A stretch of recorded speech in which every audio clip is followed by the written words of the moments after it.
When Adolf Hitler came to power in Germany, he was determined to squash any people or groups he perceived as a threat. Among those groups were the Freemasons, who were among the first to feel the impact of his ruthlessness. In 1935, there were 80,000 members of the fraternity in Germany, with many majestic lodge buildings throughout the country. The temple in Frankfurt was one of the premier Masonic halls there. The lodge hall was on the top floor. It was beautifully decorated with the pride of the lodge, an elaborate pipe organ, standing in the southwest corner. The dazzling instruments supplied the music and added to the majesty of every Masonic occasion.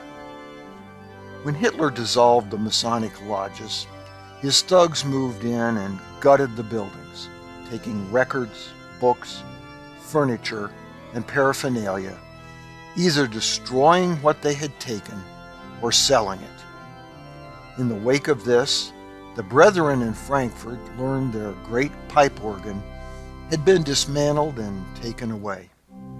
The brothers attempted to find what had happened to the instrument, but their requests were only met with scorn.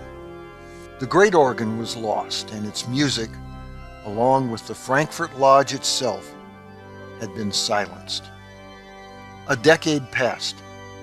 Finally, the war was over, Hitler defeated, and lodges in Germany, and for that matter all over Europe, were able to take up labors again.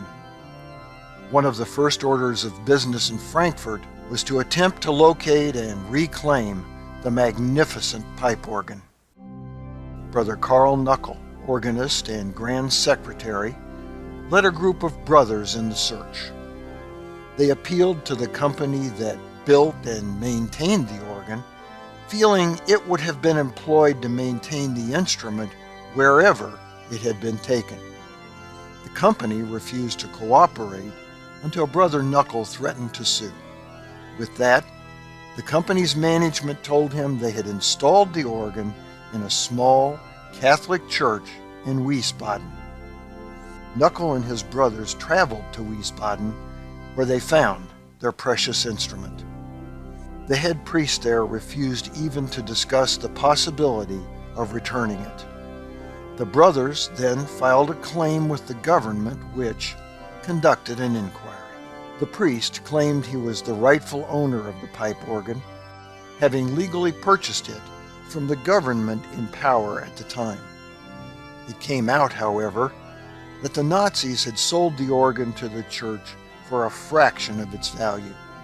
With that, the inquiry ruled the instrument had been illegally seized and returned it to its rightful owners, the lodge. Once the organ was returned and installed, the brothers gathered to hear its music fill the lodge hall once again. Brother Knuckles selected a piece he thought appropriate for the occasion, and which would emphasize the grandeur of the priceless instrument. As the brothers waited with anticipation, Brother Knuckles sat down and struck up the booming notes of A Mighty Fortress Is Our God. The great pipe organ was back home. For the Whence Came You podcast, this is Steve Harrison with the Masonic Minute.